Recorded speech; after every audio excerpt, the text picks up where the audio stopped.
Hello students, today I explain chapter 2 fractions and decimal. Today ये जो fraction है ये आज हम समझेंगे कि फ्रैक्शंस क्या होते हैं, डेसिमल्स. फ्रैक्शन जो भी है वो लास्ट टाइम भी हमने 6th स्टैंडर्ड में समझे हुए हैं कि जो अपॉन वाले नंबर्स होते हैं, मोस्ट ऑफ अगर हम सिंपली वे से समझें तो जो अपॉन वाले नंबर्स होते हैं हम उनको फ्रैक्शंस कहते हैं. यानी किसी चीज का हमने हिस्सा कर दिया है, उसको हाफ किया या उसके फोर्थ पार्ट किए, जितने भी पार्ट किए उसको हम फ्रिक्शन बोलेंगे. ओके, हमने उसका फ्रिक्शंस कर दिया है, पार्ट्स कर दिए हैं. और डेसिमल मींस नंबर्स होते हैं. अगर हम किसी नंबर्स को एक्सप्लेन करें तो 1.2 यानी 1 है और उसमें 2 उसका जो स्मॉल पार्ट है. तो हम इस तरीके से आगे चैप्टर में समझेंगे कि चैप्टर का इंट्रोडक्शन क्या है. सबसे पहले हम यहाँ पे देख लेते हैं कि ये proper, improper and mix fraction क्या होते हैं. ओके, प्रॉपर फ्रैक्शन में आपको पहले पता होना चाहिए कि जो भी हम नंबर्स लिखते हैं कभी भी, फॉर एग्जाम्पल यहाँ पे मैंने 1/2 लिखा है, ठीक है. तो ये जो 1 है वो क्या है, ये है न्यूमरेटर. ये क्या है, न्यूमरेटर. इसको हम न्यूमरेटर बोलेंगे. और जो नंबर्स नीचे होते हैं हम उसको डिनोमिनेटर बोलेंगे. ओके, तो लास्ट टाइम हमने ऑलरेडी पढ़ा हुआ है कि ये न्यूमरेटर होता है, ये डिनोमिनेटर होता है. अब प्रॉपर फ्रैक्शन में ऑलवेज जो न्यूमरेटर होता है वो स्मॉल रहता है और डिनोमिनेटर बिग रहेगा उससे. सेम इसका उल्टा रहता है इम्प्रॉपर फ्रैक्शन में. इम्प्रॉपर फ्रैक्शन में ऑलवेज जो न्यूमरेटर है वो बिग रहेगा और डिनोमिनेटर स्मॉल रहेगा, यानी 5/3. ये इम्प्रॉपर फ्रैक्शन है. ये बिगेस्ट है, ये स्मॉल है. और यहाँ पे इसी का उल्टा है प्रॉपर में, small numerator and biggest denominator. Mix fraction क्या होते हैं, मिक्स फ्रैक्शन वो फ्रैक्शन होते हैं जिनको हम इम्प्रॉपर फ्रैक्शन से कन्वर्ट करके मिक्स में लेके आते हैं. ओके, अब हमेशा जो मिक्स फ्रैक्शन है इस तरह से लिखे जाते हैं, जैसे 1 3/4. ओके, अब इसको हम ये सब हमने लास्ट टाइम पढ़ा हुआ था तो इतना मैं डिटेल में एक्सप्लेन नहीं करती हूँ. अभी आपको सीधे एक्सरसाइज सॉल्व करवा देती हूँ. ओके, सी स्टूडेंट, एक्सरसाइज 2.1 ऑलरेडी हमने जो भी सम सॉल्व किए हैं. यहाँ पे देखिए 2 - 3/5 है. मैंने यहाँ पे 1 सपोज किया. अगर कोई भी नंबर सिंगल नंबर है तो हम उसके नीचे उसका एक डिनोमिनेटर बना देंगे 1, क्योंकि 1 से हम किसी नंबर को जब डिवाइड करते हैं तो सेम नंबर आता है, तो हम इसको 1 डिनोमिनेटर बना देते हैं. Then we solve it. See here, मैंने यहाँ पे अपॉन में 1 ले लिया है. अब आपको पता होना चाहिए कि कभी भी हम जब इस तरीके के फ्रैक्शन को जब सॉल्व करते हैं तो हमेशा डिनोमिनेटर सेम आने चाहिए. तब तक कोई एडिशन और सब्सट्रैक्शन नहीं हो पाता है जब तक कि हमारा जो डिनोमिनेटर है वो सेम ना हो.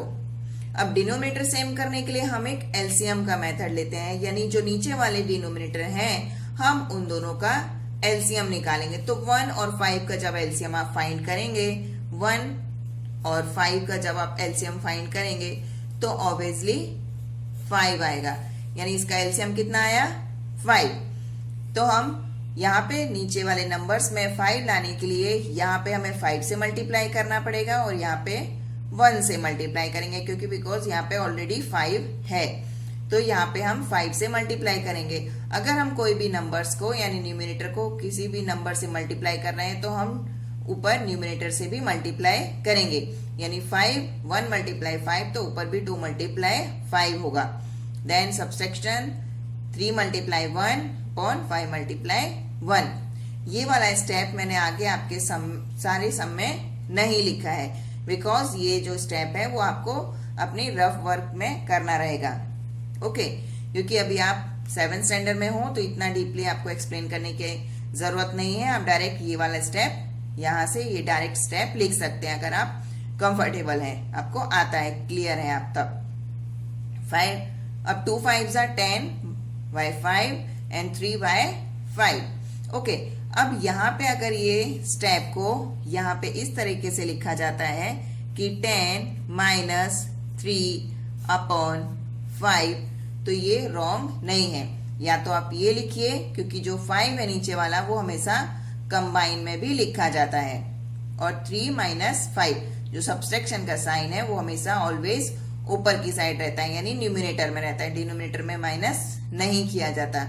ओके, तो 7 माइनस 3 व्हाट विल कम 7/3। 10 में से जब 3 को माइनस करेंगे तो 7 आएगा। This is your answer. See second number में भी वही पोजीशन है, तो हम यहाँ पर भी 1 सपोज करेंगे। ओके, यहाँ पे जब हमने 1 सपोज किया है तो सेम मेथड हमने अप्लाई किया है। यहाँ पे ऑलरेडी अगर हम एलसीएम निकालेंगे तो इनका एलसीएम 8 आने वाला है। तो यहाँ पे हमें 8 लाने के लिए 8 से मल्टीप्लाई करना पड़ेगा। यहाँ पे हमें 8 लाने के लिए 1 से मल्टीप्लाई करेंगे। ओके, देन ऊपर मल्टीप्लाई करेंगे तो 32, यहाँ पे 7 डू प्लस साइन को आप बहुत ध्यान से देखना कि हमें सब्ट्रैक्शन करना है कि एडिशन। यहाँ पे एडिशन का साइन है तो हमने एडिशन किया है एंड देन आंसर।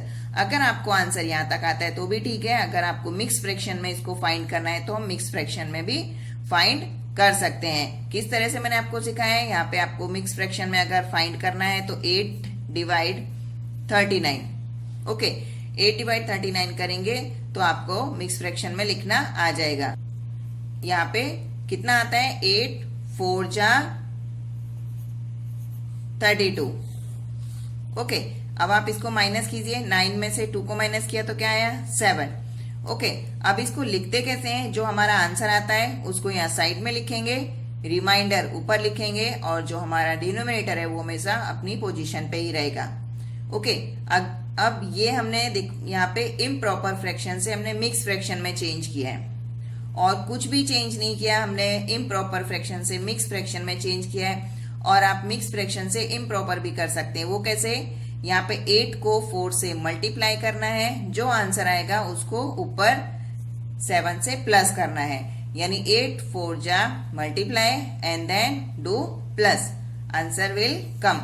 ओके, यानी कोई भी अगर यहाँ तक कि आपका आंसर आ रहा है तो भी आप कोई कंफ्यूज नहीं है, ये भी आंसर राइट है। अगर आप कंफ्यूज हो तो यहाँ तक आंसर निकालने की आपको कोई जरूरत नहीं है, यहीं तक आपका आंसर सही होगा। ओके, राइट होगा बेटा। सी थर्ड नंबर में ऑलरेडी आपको दोनों फ्रैक्शन में ही गिवन है, तो ऑब्वियसली हम ये 5 और 7 का हम एलसीएम फाइंड करेंगे। एलसीएम फाइंड करने के बाद हम इसको आगे सॉल्व करेंगे। सी है, मैंने आप 5 और 7 का यहाँ पे एलसीएम फाइंड करके बताया है। 5 और 7 का मल्टीप्लाई करेंगे क्योंकि यहाँ पे 5 1 जा 5 होता है, 7 1 जा 7। तो 5 और 7 का जब हम मल्टीप्लाई करेंगे तो हमारा एलसीएम क्या आया 35। हमें यहाँ पे डिनोमिनेटर में 35 लेके आना है। यहाँ पे 5 है तो हमें 35 कब आएगा, जब हम उसको 7 से मल्टीप्लाई करेंगे। तो 5 को हमने 7 से मल्टीप्लाई किया है और 7 को 5 से मल्टीप्लाई किया है, तो हमारा जो डिनोमिनेटर है वो सेम हो जाएगा। जब हम वही डिजिट से डिनोमिनेटर को मल्टीप्लाई करते हैं तो सेम डिजिट से आप न्यूमिनेटर को भी मल्टीप्लाई करेंगे, तो ये आंसर आपका राइट आएगा। 35 को हमने प्लस नहीं किया है, सिर्फ एक ही बार कंबाइन में लिखना है और जो ऊपर न्यूमिनेटर होते हैं उनको ऑलवेज प्लस करना होता है। Okay, this is your answer 31/35। आगे भी हमने वही मेथड लिया है। ये पूरी एक्सरसाइज आपको वही मेथड लेके करना है। 11 और 15 का एलसीएम फाइंड किया है तो 165 आएगा। फिर आपको अगर हम देखते हैं तो क्रॉस में भी आप मल्टीप्लाई करके ये वाला मेथड ले सकते हैं, बट ये कभी कभी रॉन्ग हो जाता है। यानी 11 का मल्टीप्लाई 15 से करना है और 15 में 11 से मल्टीप्लाई करना है। बट आप एलसीएम मेथड लेंगे तो आपको कहीं पर भी कंफ्यूजन नहीं रहेगा। आप एलसीएम इन दोनों का फाइंड कीजिए, उसके बाद यहाँ पे आंसर आपका निकल आएगा, क्योंकि मल्टीप्लाई वाली मेथड हर एक में अप्लाई नहीं होती है। 5th नंबर सम, ये 3 डिजिट्स हैं। डोंट बी कंफ्यूज कि हम 3 डिजिट का कैसे मल्टीप्लाई करेंगे या सॉरी एडिशन करेंगे। तो आप 10, 5 और 2 का आप एलसीएम फाइंड करेंगे। तो यहाँ पे एलसीएम मैंने डायरेक्ट लिखा हुआ है, फाइंड करके बता दिया डायरेक्ट। यहाँ पे 10 आएगा। अब यहाँ पे ऑलरेडी 10 है तो मैं 1 से मल्टीप्लाई करना होगा। 5 है, 5 में यहाँ पे 10 लाने के लिए क्या करना है, एलसीएम लाने के लिए 2 से मल्टीप्लाई। तो मैंने यहाँ पे 2 से मल्टीप्लाई किया है। यहाँ पे 2 है तो यहाँ पे 10 लाने के लिए 5 से मल्टीप्लाई करना है, तो मैंने यहाँ पे 5 से मल्टीप्लाई किया है। ओके, इस तरीके से जब आप पूरा मल्टीप्लाई फिनिश करेंगे तो आपके पास ये नंबर्स आएंगे, डिजिट्स। तीनों को प्लस कर देना है, नीचे 10 10 10 जो है वो कंबाइन में रहेगा। यहाँ पे 26/10 हमारा प्लस करके आएगा। अब ये दोनों नंबर्स 2 के टेबल में आते हैं तो हम इनको हाफ कर देंगे, 2 से कट कर देंगे। 2 5 जा, 2 1 जा और 2 3 जा, तो आंसर हम आया 13/5। और इसको ही हमने मिक्स फ्रैक्शन में चेंज किया हुआ है, 5 को 13 से डिवाइड करके। सेम यहाँ पर भी वही है, यहाँ पे आपको थोड़ा सा चेंज है क्योंकि आपको मिक्स फ्रैक्शंस में दे दिए हैं। तो मिक्स फ्रैक्शन में करने के लिए 3 2 जा 6 और प्लस 2 8/3, 2 3 जा 6 प्लस 1 7, यानी आपको यहाँ वाले नंबर से मल्टीप्लाई करना है और ऊपर वाले नंबर से ऐड करना है, प्लस करना है। तो हमारा जो मिक्स फ्रैक्शन है वो सिंपल फ्रैक्शन में चेंज हो जाता है। ओके, सेम मेथड मैंने अप्लाई किया है, आप खुद से प्रैक्टिस करेंगे तो आपको ये सम्स जल्दी आ जाएंगे। नेक्स्ट 7 नंबर में भी आपको मिक्स फ्रैक्शन दिया है, यहाँ पे सब्सट्रैक्शन है। तो मिक्स फ्रैक्शन को 2 8 जा 16, 1 प्लस करेंगे तो 17। ओके, 8 3 जा 24, प्लस करेंगे 29। ओके, ये पूरा वही सेम मेथड मैंने हर एक जो सम में है वही किया है। आपको याद रखना है कि किसी भी तरीके के डिजिट चेंज हो सकते हैं, मैथ्स में कभी भी डिजिट सेम नहीं होते हैं। सिर्फ आपको मेथड याद रखनी है कि एडिशन में कैसे किया है, सब्सट्रैक्शन में कैसे किया है। यहाँ पे कभी भी मेथड्स में आप सेम मेथड सेम रहेगा, डिजिट्स चेंज होते रहेंगे। तो आपको कोई भी सम रटना नहीं है, आपको खुद से अपना प्रैक्टिस रखना है। ओके, लास्ट वाले फ्रैक्शन का हमारा आंसर 39/8 जब हम डिवाइड करेंगे तो हमारा ये मिक्स फ्रैक्शन में चेंज हो गया। Now question number 2, arrange the following in descending order. हमें ये नंबर्स दिए हैं जिनको डिसेंडिंग ऑर्डर में फाइंड करना है। अब बहुत से स्टूडेंट क्या करते हैं कि इनके ही नंबर्स के अकॉर्डिंग डिसेंडिंग ऑर्डर में लगा देते हैं कि ये 2/3 सबसे स्मॉल है तो इसको पहले, फिर 2/9, फिर 8/21। नहीं, बट ये मेथड जो है वो आपका रॉन्ग हो जाएगा। आपको ये एलसीएम मेथड से फाइंड करना है। ये तीनों जो डिनोमिनेटर है इनका आप एलसीएम फाइंड करेंगे पहले, फिर आपको डिसेंडिंग ऑर्डर का पता चलेगा। सी हियर, मैंने यहाँ पे तीनों नंबर्स का एलसीएम फाइंड किया है। एलसीएम आया 63। ओके, अब यहाँ पे हमने तीनों नंबर्स को अलग अलग लिखा है, यानी 2/9, 2/3 एंड 8/21। तीनों को अलग अलग लिखने के बाद आपको डिनोमिनेटर इनके सेम लाने हैं। तो डिनोमिनेटर सेम लाने के लिए हमें यहाँ पे 63 लाना पड़ेगा। तो 9 के टेबल में 63 कब आता है, 7 जा, तो हम 7 से मल्टीप्लाई करेंगे। 3 के टेबल में 63 कब आएगा, यहाँ पे 21 जा, तो 3 मल्टीप्लाई 21। ओके, 21 से मल्टीप्लाई किया तो हमारा 63 आ गया। यहाँ पे 8 और 21 है तो ऑलरेडी हम 3 से मल्टीप्लाई कर देंगे तो हमारा नंबर्स आ जाएगा। जब हम इनको सबको सॉल्व करेंगे तब हमें ऑब्जर्व करना है कि यहाँ पे which one is greater and which one is smaller. 2/3 वाला जो नंबर है वो सबसे बड़ा है। देखिए 42 आ रहा है, यहाँ पे 14 है, यहाँ पे 24 है। तो हमारा 2/3 वाला जो नंबर है 42 ग्रेटर है। उसके बाद सेकेंड नंबर पे यहाँ पे 8/21 नंबर, ये जो 24 है वो बड़ा है। उसके बाद 2/9 वाला जो 14 नंबर है वो। ठीक है, तो हमारा नंबर सीरीज में अगर हम लिखेंगे तो किस तरीके से आएगा, 42/63, 24/63 एंड 14/63। और इनके जो रियल नंबर्स हैं उनको आप ठीक से अरेंज कर दीजिए। इस तरह से आपको अरेंज करके दिखा देना है। 2/3, 8/21 and 2/9 are in descending order. Same method आपको सेकेंड नंबर सम में भी आपको सॉल्व करना है। वही मेथड मैंने अप्लाई किया है यहाँ पर भी। तीनों डिनोमिनेटर का पहले एलसीएम फाइंड किया है। एलसीएम आया है 70, तो 5 को 14 से मल्टीप्लाई करेंगे तब 70 आएगा। 7 को 10 से मल्टीप्लाई देन 70, 10 को मल्टीप्लाई 7 से करेंगे देन 70। यहाँ पे आपको ऑब्जर्व करके यहाँ पे पूरा मेथड वाइज मेथड आपको लिख देना है। इन क्वेश्चन नंबर 3 यहाँ पे एक मैजिक बॉक्स है जो हमने लास्ट टाइम भी शायद चैप्टर 13 में सॉल्व किया था। मैजिक बॉक्स है, उसको आपको सॉल्व करके बताना है कि ये मैजिक बॉक्स है या नहीं है। तो मैजिक बॉक्स में हमें सॉल्व करने के लिए पहले हमको रो और कॉलम को ऐड करना होता है, डायगोनल को ऐड करना होता है। अगर यहाँ चारों तरफ से आंसर सेम आता है तो ये मैजिक बॉक्स है। लेट अस सी मैंने फर्स्ट रो को प्लस किया है, 15/11 आंसर आया। सेकेंड रो को प्लस किया तो भी 15। Third row, first column, second column and third column, यानी ये जो जितने भी आपके डायगोनल हैं इन सबको मैंने यहाँ पे पहले इस तरीके से प्लस किया, उसके बाद इस तरीके से प्लस किया है।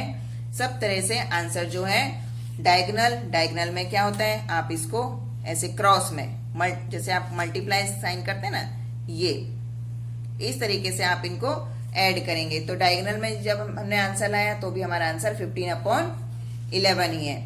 ओके, तो यहाँ पे the sum of numbers in each case is same, यानी सबका आंसर राइट सेम आ रहा है। तो therefore it is a magic square, इसलिए ये एक मैजिक स्क्वायर है। नेक्स्ट हम फोर्थ नंबर है, rectangular sheet of paper is 12 by 1/2 centimeter long and 10 by 2/3 centimeter wide. Find its perimeter. Okay, एक रेक्टेंगुलर शीट है पेपर का जो इसका लेंथ और ब्रेथ बोल सकते हैं आप उसको दिया हुआ है। तो हम उसका पेरीमीटर कैसे फाइंड करेंगे? तो आप बोलना नहीं कि आपको पता होना चाहिए कि पेरीमीटर ऑफ रेक्टेंगुलर का जो फॉर्मूला है वो क्या होता है, 2l+b। ओके, तो हम इनको प्लस कर देंगे। ओके, मैंने यहाँ पे आपको डायग्राम बना के शो किया हुआ है कि ये लेंथ है, ये इसका ब्रेथ एक रेक्टेंगुलर शीट का। ओके, तो लेंथ हमने लिखा हुआ है, तो ऑलरेडी ये मिक्स फ्रैक्शन में, तो हम सिंपल फ्रैक्शन में पहले चेंज कर देंगे। ऐसे ही ब्रेथ को चेंज कर देंगे तो 32/3 आएगा। यहाँ पे जो लेंथ है वो 25/2। Then apply here formula. Okay, therefore perimeter of rectangle is 2 bracket l+b, then 2। यहाँ पे जो लेंथ है वो यहाँ पे रखेंगे उसका वैल्यू, यहाँ पे ब्रेथ का वैल्यू रखेंगे। ओके, 2 और 3 है तो हम पहले वाला ही मेथड अप्लाई करेंगे, पहले इसका एलसीएम फाइंड करेंगे। ओके, एलसीएम यहाँ पे 6 आया, मैंने यहाँ पे डायरेक्ट सॉल्व किया है, अभी पूरा एलसीएम मेथड नहीं शो किया है क्योंकि वो आपको रफ वर्क में आपको खुद से करना रहेगा। ओके, जब हम प्लस करेंगे तो हमारा 139/6 आएगा। जब हम ब्रैकेट ओपन करेंगे ये वाला तो 2 1 जा 2 एंड 2 3 जा 6, इस तरीके से कट हो जाएगा। तो 139/3। मिक्स फ्रैक्शन में चेंज करेंगे तो 46/1/3 सेंटीमीटर। इसका पेरीमीटर है 46/1/3 centimetre. This is your answer. Fifth number, find the perimeter triangle ABE, the rectangle BCDE in this figure whose perimeter is greater. See in this picture. यहाँ पे आपको एक rectangular और ट्रायंगुलर दोनों दिया हुआ है। ओके, ट्रायंगुलर की तीनों साइड्स का आपको यहाँ पे नंबर्स दिए हैं। इसी तरीके से यहाँ पे रेक्टेंगुलर के भी नंबर दिए हैं, यानी ये इसका लेंथ है, ये इसका ब्रेथ है और ये इसका तीनों साइड है। अब हमें बताना है कि विच वन इज ग्रेटर, इनका पेरीमीटर फाइंड करना है। तो पेरीमीटर फाइंड करने के लिए हम क्या करेंगे, साइड को प्लस करेंगे। ओके, यहाँ पे आपको ये सबसे पहले ट्रायंगुलर का ले लेते हैं। तो पेरीमीटर ऑफ ट्रायंगल आपको पता होना चाहिए AB + BE + AE। यहां पर मैंने वही लिखा है AB + BE + AE, यानी तीनों साइड को प्लस करना है। तीनों साइड जब मिक्स फ्रैक्शन में दी है तो हम उनको पहले सिंपल फ्रैक्शन बना देंगे। सिंपल फ्रैक्शन बनाने के बाद उनका आपको एलसीएम लेना है। यहाँ पे देखो तीनों जो डिनोमिनेटर है वो डिफरेंट है, तो ये डायरेक्ट प्लस करके आपको नहीं लिखना है, आपको एलसीएम लेना है। एलसीएम लेने के बाद आपको एलसीएम 20 आएगा, तो मैंने यहाँ पर डायरेक्ट से लिखा है 50 + 55 + 72। ओके, देन 2 प्लस, जब आप प्लस करेंगे तो इसका जो पेरीमीटर है हमारा ट्रायंगल का वो यहाँ पे 8/70/20 सेंटीमीटर आएगा। अब हम रेक्टेंगल का भी निकालेंगे। रेक्टेंगल का जो पेरीमीटर का फॉर्मूला होता है वो है 2l+b। सेम मेथड अप्लाई करेंगे, वही पे एलसीएम फाइंड करेंगे, पूरा मेथड निकालेंगे। यहाँ पे आंसर आएगा 47/6। हमारा जो ट्रायंगल का था वो ये है आंसर और रेक्टेंगल का आंसर ये है। बट अभी भी हमें कैसे पता चलेगा कि विच वन इज ग्रेटर? उसके लिए हमें जो दोनों आंसर्स निकले हैं उन दोनों का हम एलसीएम फाइंड करेंगे। जब दोनों नंबर्स का एलसीएम फाइंड करेंगे तो हमारा जो एलसीएम है वो 60 आएगा। यहाँ पे हमने 60 लाने के लिए मल्टीप्लाई किया, यहाँ पे 3 से मल्टीप्लाई करेंगे, यहाँ पे 10 से मल्टीप्लाई करेंगे, देन 531 एंड हियर 470। ओके, तो इन सब से हमें पता चलता है कि जो 531 है वो ग्रेटर है, यानी जो ट्रायंगल है वो पेरीमीटर ग्रेटर है कंपैरिजन टू रेक्टेंगुलर। ओके, तो perimeter of triangle ABE is greater. Now see next question. Salil wants to put a picture in a frame. एक पिक्चर यानी एक फोटो लगानी है फ्रेम में. This picture is 73 by 5 centimetre wide. To fit in frame the picture can not more than 3 by 10 centimetre wide. How much should the picture trimmed. यानी कि अगर frame हमारा थोड़ा बड़ा है, पिक्चर हमारी जो है फोटो है वो छोटी है, तो हमें फ्रेम में कितना ट्रिम यानी उसको छोटा करना पड़ेगा, फ्रेम को कितना छोटा करना पड़ेगा. ठीक है, तो हमें बताना है कि यहाँ पे हमको जो फ्रेम में अगर हमें पिक्चर फिट करनी है तो हमें उस फोटो को यानी पिक्चर को कितना ट्रिम करना पड़ेगा, बिकॉज जो फ्रेम है वो बड़ी है, सॉरी फोटो जो है वो बड़ा है. अब यहाँ पे हम देखते हैं कि जो हमारी फोटो यानी पिक्चर का जो ब्रेथ है वो 3/5 का है. मिक्स फ्रैक्शन है, सिंपल फ्रैक्शन कर देंगे, 38/5 हो जाएगा. हमें कितना रिक्वायरमेंट चाहिए पिक्चर के लिए, यानी हम टोटल जो फ्रेम का ब्रेथ है पूरा वो उससे माइनस करेंगे. तो हम टोटल जो फ्रेम का ब्रेथ है उससे और फोटो के ब्रेथ से मल्टीप्लाई कर देंगे. ओके, तो हमने वही एलसीएम मेथड लिया है, सेम टू सेम. यहाँ पे हम सेम मेथड से अप्लाई करेंगे तो हमें आंसर आ जाएगा 3/10. तो 3/10 जो है वो हमें पिक्चर ट्रिम करना पड़ेगा. Question number 7. Ritu ate 3/5 part of an apple and the remaining apple was eaten by her brother Samu. How much part apple did Samu eat and who had the larger share by him and how much? Okay, यानी रितु ने एक Apple में से 3/5 जो part है वो खा लिया है, जो बचा हुआ पार्ट है उसके भाई के लिए रखा. अब पूछा जा रहा है कि सोमू ने कितना पार्ट खाया, किसने ज्यादा पार्ट खाया और कितना ज्यादा खाया. See in solution. Ritu ate 3/5 part of an apple and Somu ate the remaining part. अगर कोई भी एक एप्पल है, यहाँ पे 1 एप्पल है, उसमें से 3/5 जो है वो रितु ने खाया, तो हम उसमें से क्या करेंगे, माइनस करेंगे. 1 - 3/5. जब हम 1 में से 3/5 को माइनस करेंगे तो 2/5 आएगा. अब यहाँ पे कंफ्यूज नहीं होना कि ये 2/5 कैसे आया, क्योंकि हमने ये सेम एलसीएम मेथड लिया है. 1 के नीचे 1 सपोज किया, फिर यहाँ पे 5 हमारा एलसीएम आया. सेम मेथड हमने अप्लाई करके यहाँ पे माइनस किया है तो 2/5 आएगा. ओके, तो जो सोमू ने जो ईट किया है वो पार्ट है 2/5. 3 इज ग्रेटर देन बाय 2, तो 3/5 एंड 2/5 यानी जो रितु का खाया पार्ट है वो ज्यादा है, तो Ritu had the larger share. Ritu ने ज्यादा पार्ट लिया है. अब कितना ज्यादा लिया है तो हम माइनस करके शो कर लेंगे. 3/5 - 2/5 आंसर आया 1/5. तो Ritu had the larger share 1/5 part of Apple, यानी रितु को पूरे एप्पल में से 1/5 पार्ट जो है